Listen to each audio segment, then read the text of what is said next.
Thank you for this slide. Again, hydroxychloroquine is not FDA approved. It is still in experimental phases. It is still in the process of going through the stages to see if the efficacy and safety of this drug is safe to administer. And it is something that is used typically for malaria. It is something, again, that people who might have, rheumatoid arthritis and other issues, but their physicians have deemed it necessary to help them, and they are definitely monitoring them closely. What we don't want to do, Dr. Gilbreth and myself, is just simply wanting to share to you all, don't believe the hype. Please make sure that you are, following up with your physician. Do not seek, thank you, Cheryl, do not seek to try to get a prescription for this as a prophylactic measure. And again, typically speaking, for the average non-presidential citizen, you are only getting this medication in a very controlled environment in a hospital clinical setting. So I wanted to share, thank you, Meaty. And I wanted to share one more slide. Sure. So as you're looking, Cheryl, tell me, as a pharmacist, what was your initial gut reaction when you saw the clip, when you saw the press conference? Well, I actually saw it from a comedy perspective. So you and I and a lot of us who are probably watching now know better than to listen to President Trump and take whatever he says seriously. You want to take him with a grain or a jar of salt. So everything he's saying is just throw it out the window. Do not consider whatever he says truth unless it is backed up by something, by a professional, specifically in this case by a healthcare professional. And Cheryl, to be fair, and I just want to jump in as you're looking for the slide still, is that this isn't even really a political statement. If you're pro-Trump or against Trump, it's not even about him. He is our president. He is a politician. He's a businessman. He is not a pharmacist. Right. He is not a physician. He is not a person who has been medically trained. And I think it's so key for everyone, particularly during times. And I want to acknowledge the fears and anxieties and uncertainties and having the need and a desire to have a cure and a way to continue to move and a path to move forward. Don't just look for the quick answer. It's the same thing with reopening our economy so quick. A quick dollar can lead to a very quick death. Do what you need to do to protect yourself and your family members. Do what you know to do is the right thing to do. God bless my grandmother, rest her soul. She used to always say, and we've all heard this saying, when you know better, do better. So I want everybody to know, not just President Trump, but all the governors and et cetera. I do personally, I do appreciate our mayor in DC. I appreciate that Dr. LaQuandra Nesbitt, I personally think, gives very factual information, and she gives the information as she gets it as a public health perspective. And she also will say, this is what is recommended, because she, even as a physician, as the nation's capital's doctor, does not have the answer. And Cheryl, and I know you'd agree with this, that even Dr. Fauci, who is the top doctor for, infectious diseases, has even said, we don't know. We're figuring it out. It's like changing a tire on a moving car, you guys. It is actively happening, and it's going to take time to find a cure, if you will, a vaccine or a medication to treat. There is definitely a difference of a medication that cures versus a medication that treats. I know in a hospital, for me as a nurse, there's white blood cell counts that are increased, and then certain drugs are made and created to increase your macrophages to go and kill and get rid of the bacteria and or the virus. And there's also medications that don't necessarily kill the germ, but just relieves the symptoms. So for common layman's terms, you taking Tylenol because you have a fever does not get rid of your cold or does not get rid of the flu. Taking Tylenol is just simply something to help get rid of this symptom, but you might still have the cause, the etiology, the reason that you are having the fever is actually a good thing sometimes. That means your body is fighting against whatever is going on. So that's why you have a fever and you get the chills, because your body is reacting. Your body is very, very resilient, and people need to understand the purposes behind medication. So can you talk about that, Cheryl? Yeah, you're very, very good point. Specifically for the trials that are going on, it's really important. This is probably nuanced a bit, but like you said, the treatments versus the cure. The trials are going to be studying alleviation of symptoms and uh, lab results as far as detection of the infection or the bacteria or a virus, or like you said, the white cell count or the immune system, the strength of the immune system. Those are the things that the trials will be studying. Also, they'll be studying if the disease progresses, even though we're trying all these different medications, like the rate or the frequency of patients being progressed to the intensive care unit versus patients who are like, you know what, now I think we could actually Put them on the floor.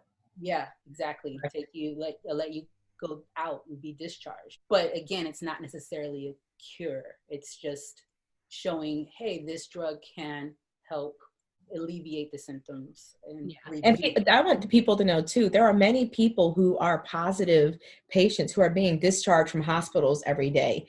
You know, once your symptoms have been resolved, you are then discharged. And it doesn't mean that you're COVID free. You still have it. Many people are admitted into hospital settings and then they're discharged to simply continue to quarantine at home.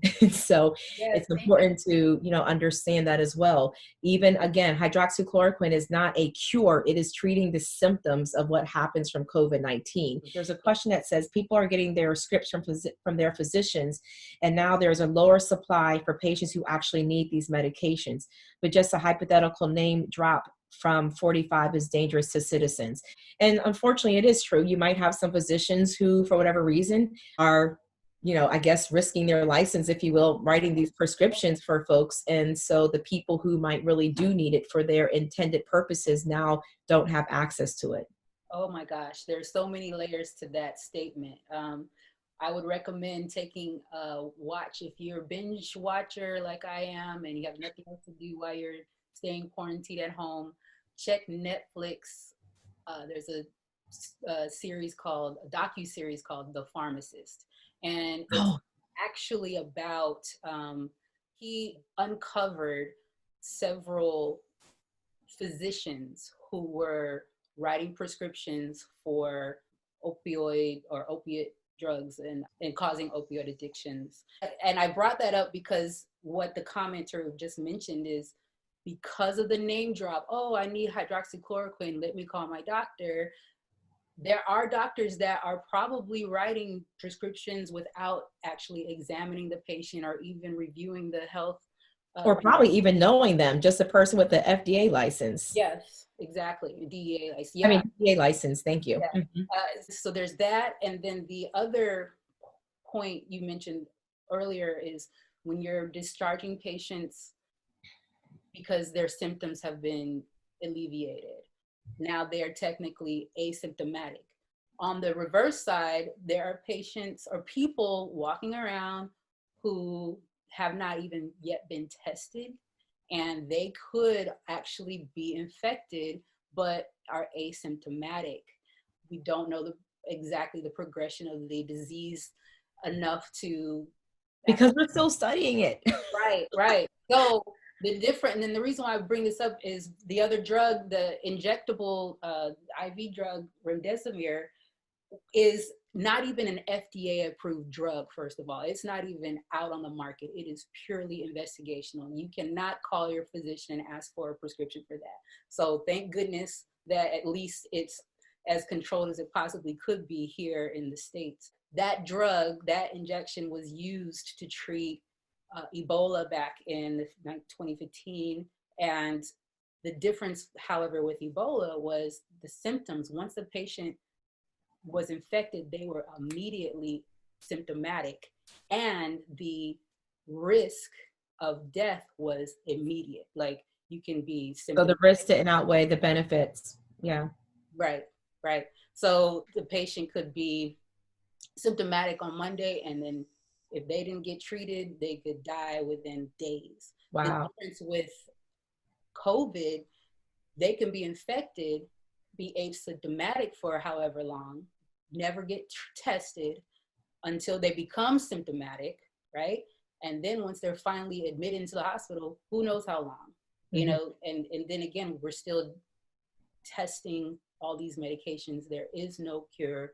We don't know. The best that we're doing, or that you, BD, and all the healthcare professionals that are actually in the field, in the front lines, the best that they're doing is treating the symptoms. exactly alleviating the symptoms. Yeah, and that's what people don't, it's so much innovation right now. People are in the ICU turning patients prone on ventilators, which I have never even seen until now. They actually have a whole team where when you're intubated, and for those watching, turning prone is very, it's risky and it's very difficult to do.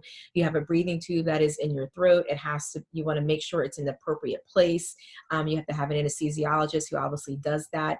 And they're working now to basically have patients on their stomach, because they're hoping to not have the pull of the fluid and the gunk that is building up in the patient's lungs to be able to be moved. So hopefully they can continue to suction that out and increase their lung capacity.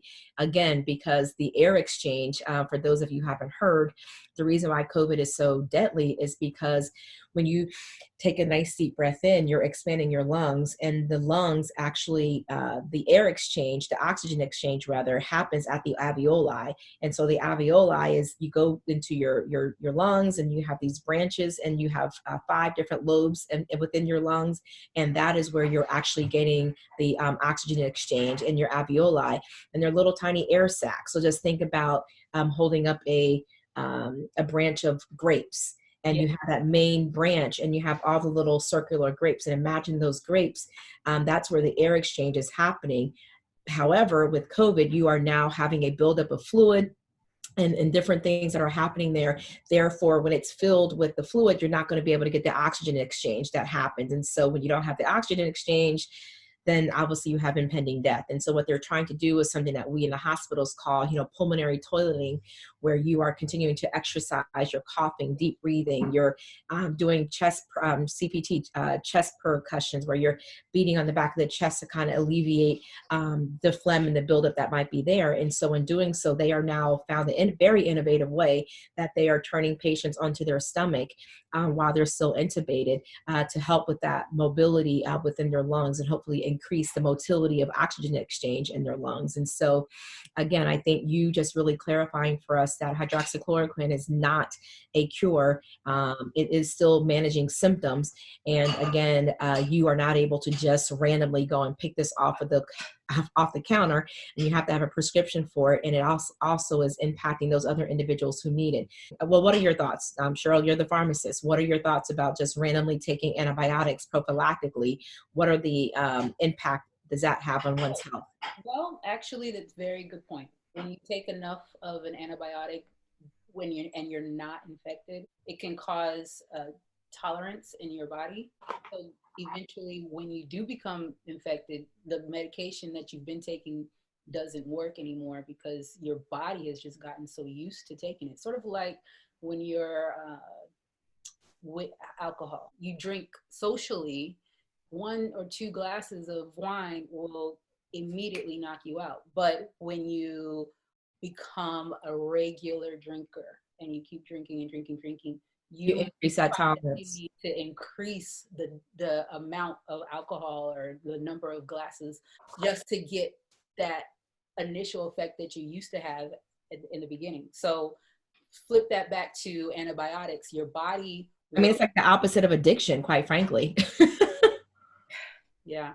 No, it's like the opposite of having a drug addiction. Like the more you keep, when you take that, whatever, heroin or cocaine or whatever it is, your body at first is like, ooh, what's going on? Yeah, the first Then you do it again. Yeah. Then you do it again. So it just takes more and more and more. And so I think with antibiotics, it also interrupts your natural flora. You also do have good bacteria in your body. And so when you're just randomly taking antibiotics that are not prescribed for a specific infection, you're putting your body at risk. Females often have that experience. You end up going out there and you're taking a lot of other antibiotics. You have an impact where you then mess up the normal flora of your personal area, particularly for females as well. Yeah. And I wanted to also point out, over medicating can cause resistance. So the actual drug can become resisted by the virus or the bacteria.